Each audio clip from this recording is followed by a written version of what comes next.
जय हिंद दोस्तों, कैसे हैं आप लोग। बेटा, रेलवे एग्जामपुर अड्डा में सभी छात्र छात्राओं का हार्दिक स्वागत अभिनंदन करता है। दोस्तों, आज हम सामान्य विज्ञान का कुछ महत्वपूर्ण क्वेश्चन लेकर आया हूँ। वही क्वेश्चन लेकर आया हूँ जो रेलवे में पूछे गए मोस्ट इम्पॉर्टेंट क्वेश्चंस हैं, जो तमाम विभिन्न जोनों में 5 से 7 बार रिपीटेड क्वेश्चंस हुए हैं। जैसे RRB Chennai, RRB Hajipur, RRB Gorakhpur, RRB Allahabad, RRB Patna, RRB Bhopal, RRB Secunderabad, RRB Bangalore, RRB Kolkata, RRB Chennai, तमाम विभिन्न जोनों में ticket collector, station master, group D, assistant loco pilot तथा गुड्स गार्ड्स में पूछे गए हैं। चलिए दोस्तों, मैं आप लोगों को साइंस का वो क्वेश्चन स्टार्ट करने जा रहा हूं जो वेरी वेरी इंपॉर्टेंट है।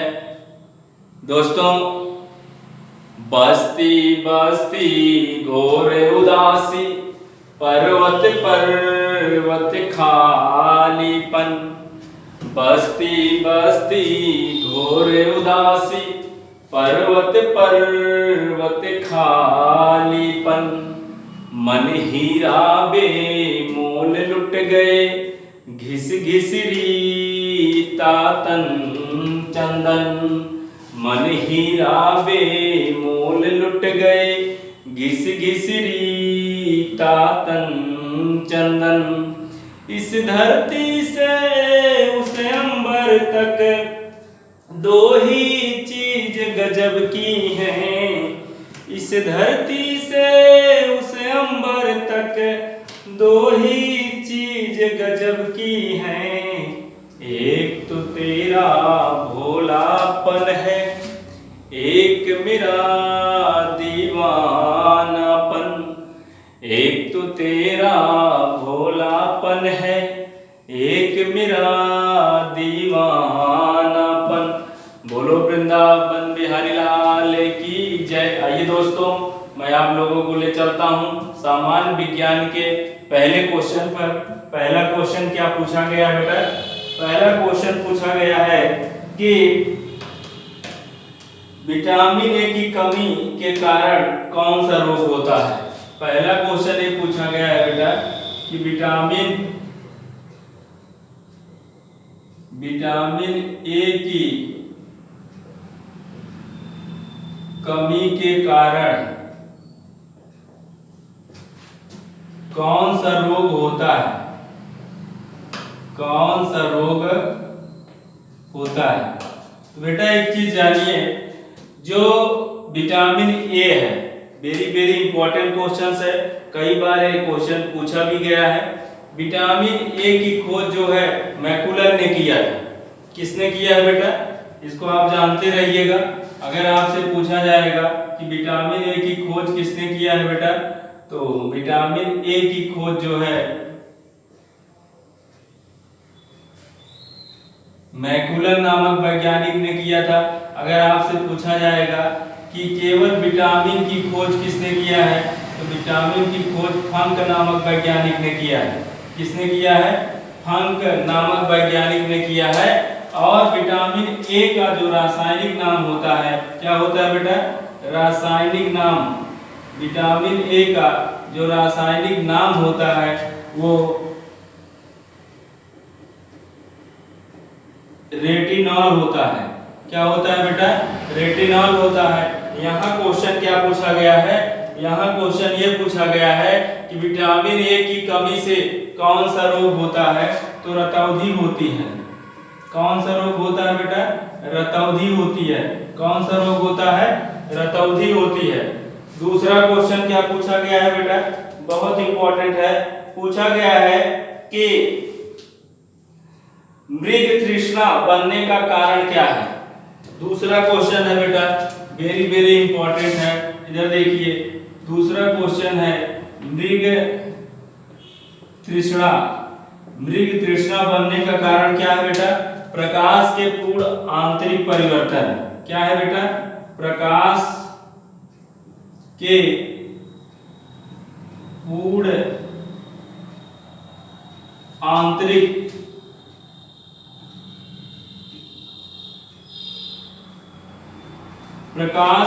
आंतरिक परिवर्तन के कारण। मृग मृच्छिका का दिखाई देना या मृग तृष्णा बात एक ही है, तो प्रकाश के पूर्ण आंतरिक परिवर्तन के कारण होता है। ये प्रकाश का पूर्ण आंतरिक परिवर्तन क्या है? मान लीजिए कोई दो माध्यम है। क्या है बेटा? दो माध्यम है। ध्यान दीजिएगा, ये नीचे वाला बेटा ये हो गया हमारा जल का माध्यम। क्या हो गया बेटा? जल का माध्यम। अब ऊपर वाला जो है बेटा ये वायु का माध्यम है। कौन सा माध्यम है? ये वायु का माध्यम है, मतलब एयर मीडियम। ये वाटर है। नीचे वाला क्या है बेटा? वाटर है। माध्यम कितने हैं बेटा? माध्यम दो है। अब एक चीज बताइए, जब कोई प्रकाश किरण किसी एक माध्यम से होकर गुजरती है तो अपने मेन डायरेक्शन से ना जाकर थोड़ा सा तिरछी आपतित हो जाती है, लेकिन जैसे जैसे उसका हम क्रिटिकल एंगल बढ़ाते जाते हैं वैसे ही वो टोटल रिफ्लेक्शन प्राप्ति हो जाती है।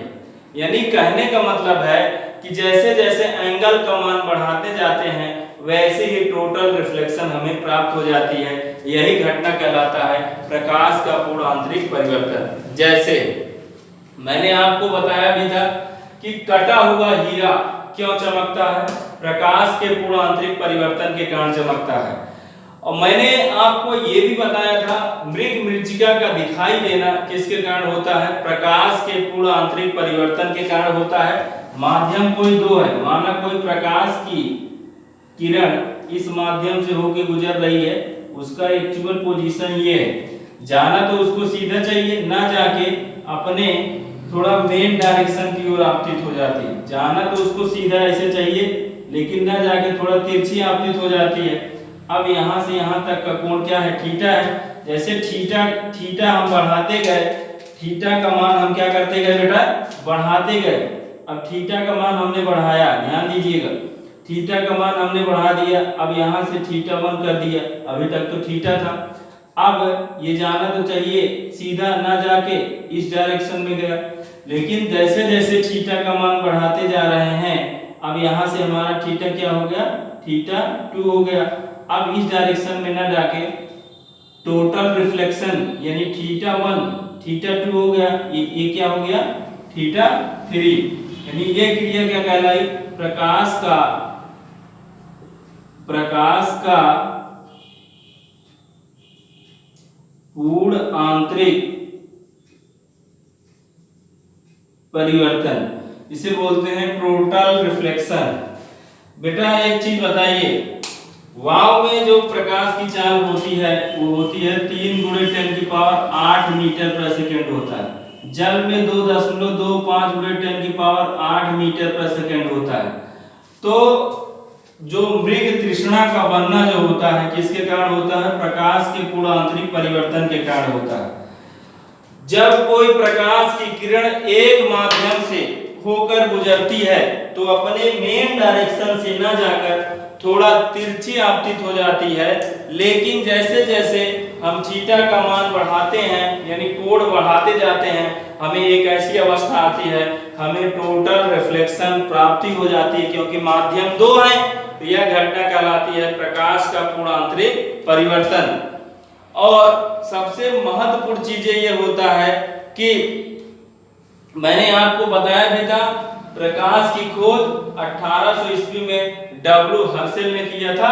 प्रकाश एक प्रकार की ऊर्जा होती है, प्रकाश एक प्रकार की विद्युत चुंबकीय तरंगें होती हैं। क्या होता है बेटा? विद्युत चुंबकीय तरंगें होती हैं। प्रकाश की मदद से हम वस्तुओं को आसानी से देख सकते हैं। नेक्स्ट क्वेश्चन क्या है बेटा? नेक्स्ट क्वेश्चन ये है कि बहुत इंपॉर्टेंट क्वेश्चन है, कच्ची गाजर किस विटामिन का अच्छा स्रोत माना जाता है? इधर देखिए बेटा, जो कच्ची गाजर होती है, इधर देखिएगा,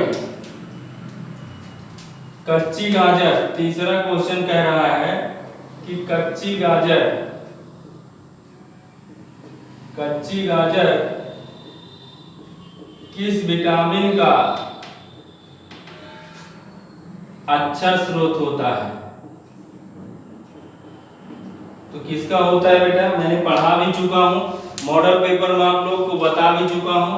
तो विटामिन ए का, किसका बेटा, विटामिन ए का। नेक्स्ट क्वेश्चन देखिए, क्वेश्चन है कई बार आ चुका है, ध्वनि का वेग किस पर निर्भर करता है। तो चौथा क्वेश्चन है, इधर देखिएगा, चौथा क्वेश्चन है ध्वनि का वेग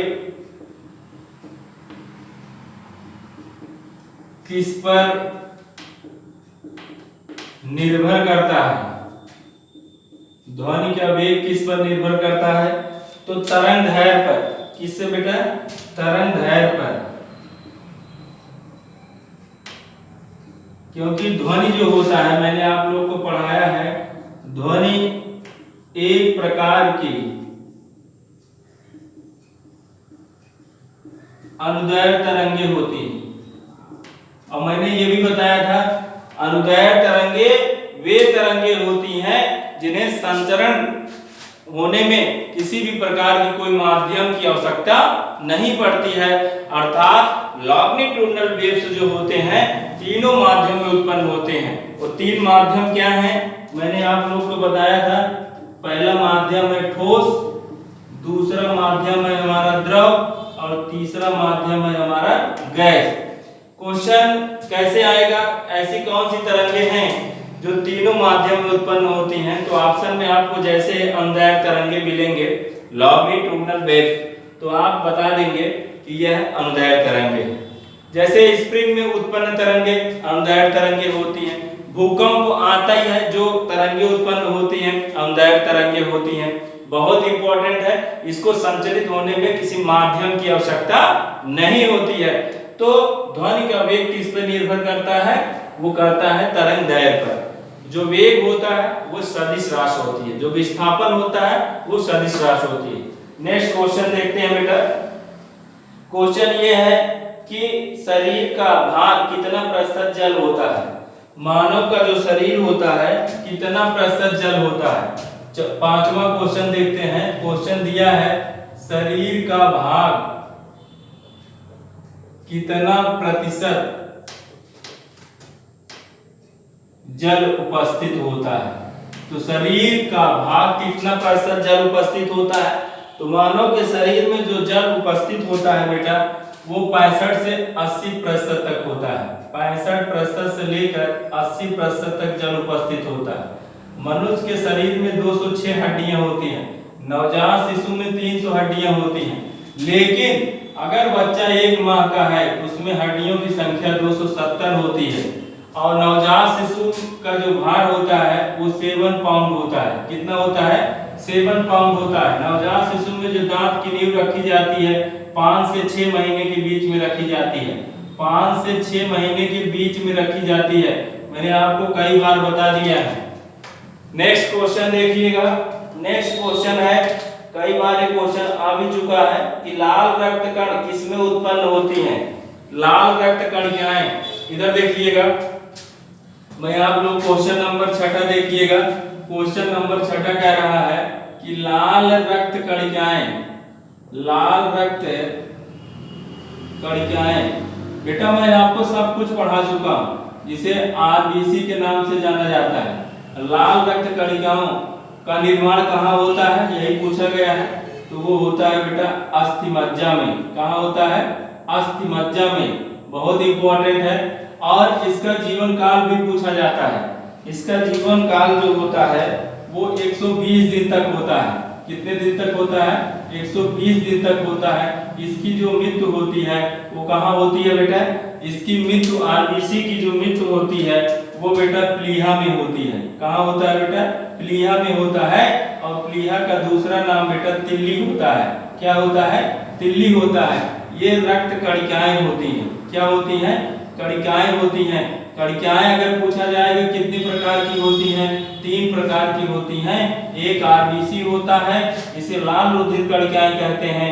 दूसरा WBC होता है जिसे लाल रुधिर कणिकाएं कहते हैं, WBC को श्वेत रुधिर कणिकाएं कहते हैं। और तीसरा होता है रुधिर प्लेटलेट्स। क्या होता है बेटा? रुधिर प्लेटलेट्स, बहुत इंपॉर्टेंट है। रुधिर प्लेटलेट्स का कार्य खूब पूछा जाता है। रुधिर प्लेटलेट्स का कार्य खूब पूछा जाता है। रुधिर प्लेटलेट्स का जो कार्य होता है वो मानव की शरीर को टेम्परेचर को नियंत्रित करता है और रक्त का यानी रक्त का थक्का बनने में सहायक होता है। रक्त का थक्का बनने में सहायक होता है। मानव के शरीर में जब हिपैरिन नामक बीमारी हो जाती है, हिपैरिन नामक की कमी हो जाती है मानव के शरीर में, तो रक्त का थक्का नहीं जम पाता है। जैसे किसी भी व्यक्ति को अगर हीमोफीलिया हो गया, तो हीमोफीलिया एक आनुवांशिकी रोग होता है। अगर हीमोफीलिया हो गया तो उसका रक्त का थक्का नहीं जम पाएगा, शरीर में बहुत कमजोरी होगी। आनुवांशिकी के जनक जो हैं वो ग्रेगर जॉन मेंडल को कहे जाते हैं। ग्रेगर जॉन मेंडल को कहे जाते हैं। आनुवांशिकी जो होती है पीढ़ी दर पीढ़ी प्रक्रिया होती है। एक संकर पीढ़ी से दूसरी संकर पीढ़ी में, दूसरी संकर पीढ़ी से तीसरी संकर पीढ़ी में निरंतर क्रमबद्ध तरीके से चलती रहती है। दोस्तों आइए मैं आपको चलता हूं नेक्स्ट क्वेश्चन। नेक्स्ट क्वेश्चन क्या है बेटा? नेक्स्ट क्वेश्चन है, अगला क्वेश्चन है, बहुत इंपॉर्टेंट है। अगला क्वेश्चन है अम्ल की खोज किस सन में किया गया है? देखिए बेटा बहुत इंपॉर्टेंट है, मैं आप लोगों को कुल पढ़ा चुका हूं। ये सब वही क्वेश्चन है जो 7-8 बार रिपीटेड क्वेश्चंस हुए हैं। देखिए बेटा क्वेश्चंस क्या है जरा आप लोग बताइएगा, बहुत इंपॉर्टेंट है। क्वेश्चन क्या है इधर देखिएगा।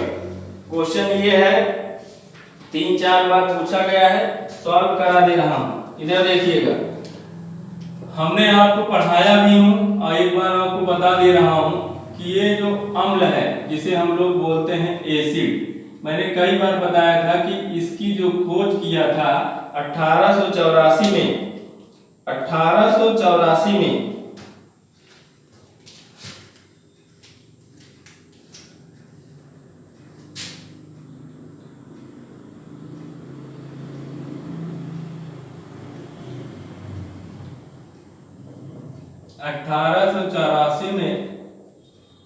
स्वांते आरेनियस ने किया था। किसने किया था? स्वांते आरेनियस ने किया था। अम्ल होता क्या है? जिस पदार्थ का पीएच मान बेटा, जिस पदार्थ का पीएच मान 7 से कम होता है, 7 से कम होता है, उसे हम लोग क्या बोलते हैं बेटा? उसे हम लोग अम्ल बोलते हैं। पीएच का फुल फॉर्म होता है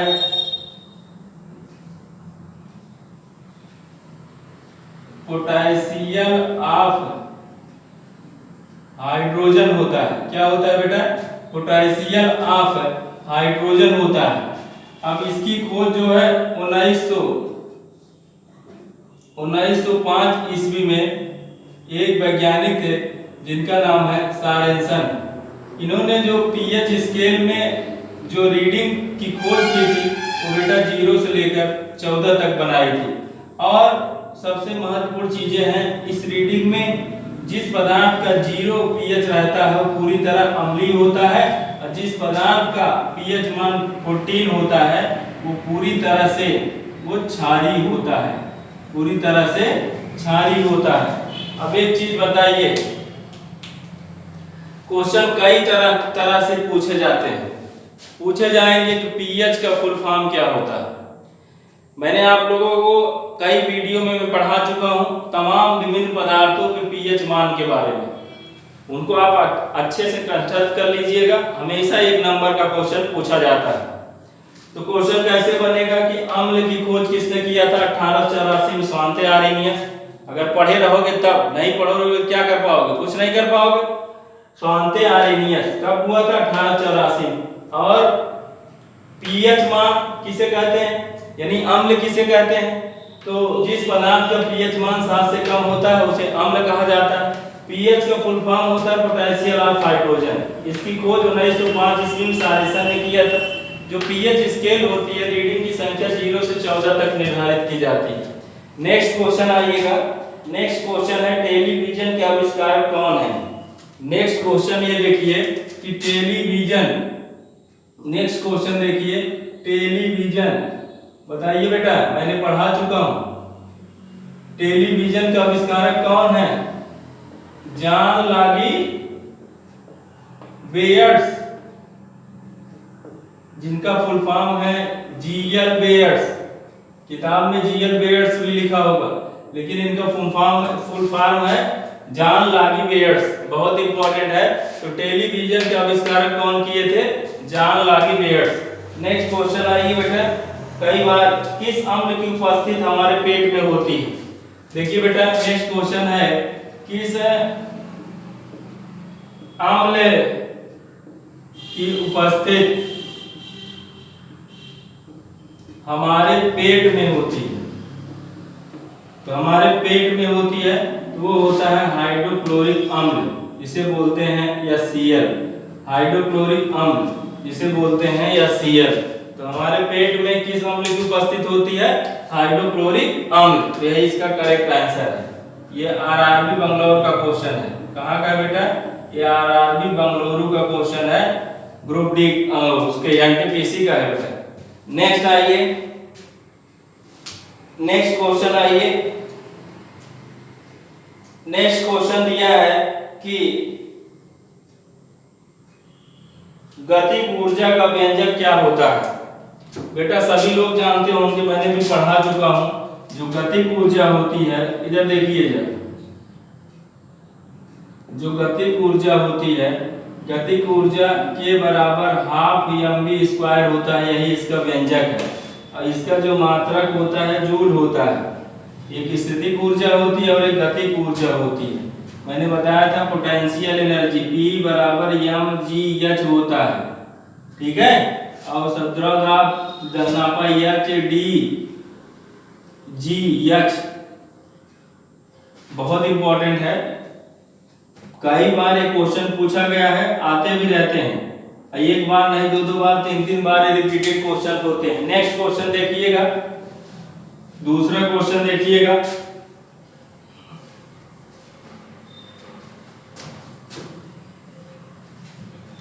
दूसरा क्वेश्चन क्या है? दूसरा क्वेश्चन है कि कैलोरी यूनिट किसकी है? कैलोरी यूनिट किसकी है? पढ़ा चुका हूं बेटा, जल्दी बताइए। कैलोरी यूनिट किसकी है? तो बेटा ऊष्मा की है। किसकी है? ऊष्मा की है। नेक्स्ट क्वेश्चन आइए, सोना का संकेत क्या होता है? जल्दी बताइए बेटा, सोना का संकेत क्या होता है? जल्दी बताइए। सोना का जो संकेत होता है क्या होता है? तो सोना का जो संकेत होता है बेटा AU होता है। नेक्स्ट आइए बेटा, नेक्स्ट आइए, पीयूष ग्रंथि अवस्थित कहाँ होती है? मस्तिष्क में होती है बेटा। कहाँ होती है? मस्तिष्क में होती है। नेक्स्ट आइए बेटा, कौन सा जीव मिट्टी की उर्वरकता को बनाए रखता है? बहुत इंपॉर्टेंट क्वेश्चन है, इधर देखिए। नेक्स्ट क्वेश्चन देखिए, कौन सा जीव मिट्टी की उर्वरकता को बनाए रखता है? तो वो है बेटा केचुआ। क्या है? केचुआ। बहुत इंपॉर्टेंट है।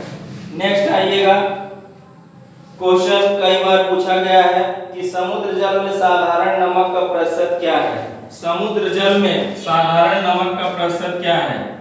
बहुत बार पूछा गया है। समुद्र जल में साधारण नमक का प्रतिशत बेटा वो कितना है? वो 10% है। कितना है बेटा? 10% है।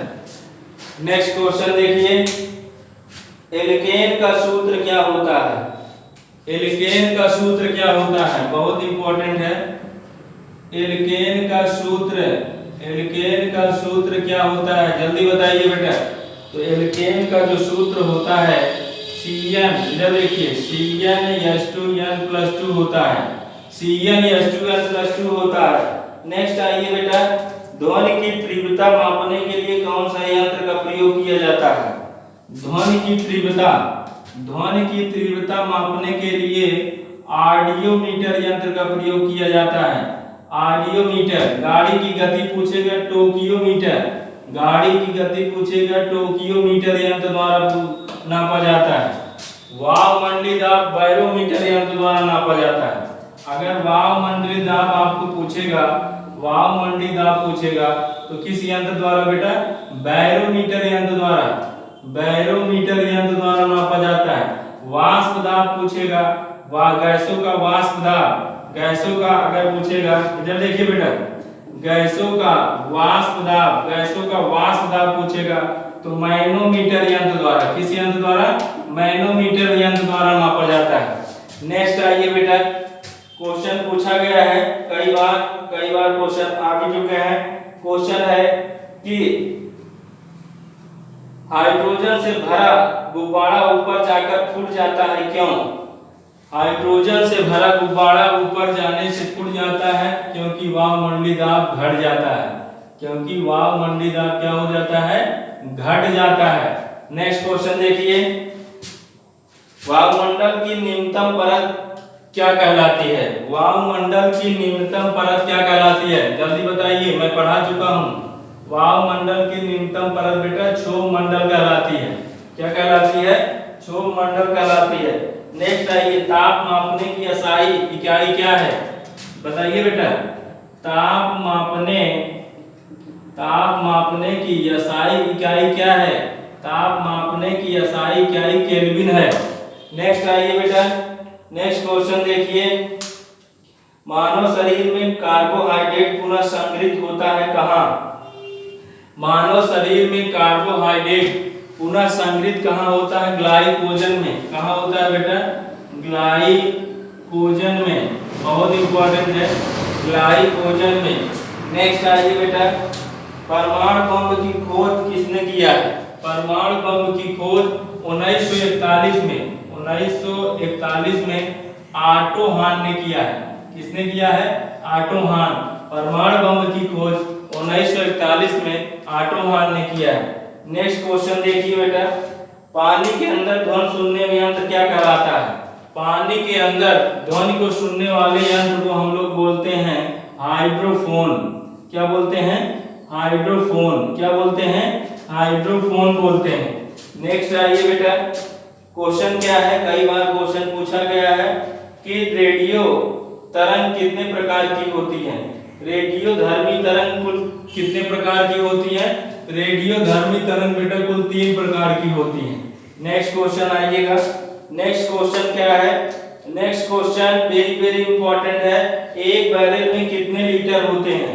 तो एक बैरल में मैंने आप लोग को पढ़ा चुका हूँ, एक बैरल, इधर देखिए बेटा, एक बैरल बराबर 159 लीटर होता है, 159 लीटर होता है। नेक्स्ट आइए, कौन सा शीत रक्त जानवर है? कौन सा शीत रक्त जानवर है बेटा? जल्दी बताइए बेटा, जल्दी बताइए, कौन सा शीत रक्त जानवर है? जल्दी बताइए, बहुत इंपॉर्टेंट क्वेश्चन है।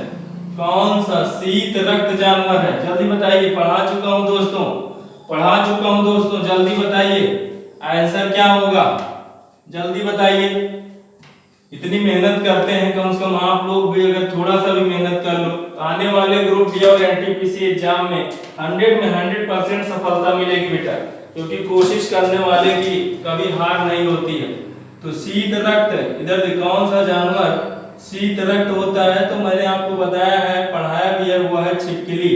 कौन सी है बेटा? छिपकली है। नेक्स्ट आइएगा, नेक्स्ट क्वेश्चन क्या है? आवर्त सारणी आधारित होती है किस पे? बहुत इंपॉर्टेंट है क्वेश्चन है कि आवर्त सारणी आधारित होती है किस पे? तो आवर्त सारणी इधर देखिएगा, मैंने आपको पढ़ा चुका हूँ, आवर्त जो सारणी होती है वो डिपेंड होता है एटॉमिक नंबर पर, बोले तो परमाणु क्रमांक पर, एटॉमिक नंबर पर बोले तो परमाणु संख्या पर, एटॉमिक नंबर बोले तो परमाणु क्रमांक पर। इसकी खोज जो है मोज़ले ने किया था, मोज़ले ने किया था, बहुत इंपॉर्टेंट है। और कब किया था? 1903 ईस्वी में, क्योंकि P बराबर होता है E, जितने प्रोटॉन होंगे उतने इलेक्ट्रॉन होंगे और उतने ही परमाणु क्रमांक होंगे। P बराबर E बराबर आएगा हमारा Z। क्या आएगा? Z। जैसे माना कोई एलिमेंट X है, क्या है? X है, परमाणु क्रमांक 3 है। अब इसका मास नंबर जो है वो कितना है? 6 है। इसको बोलते हैं द्रव्यमान संख्या। क्या बोलते हैं?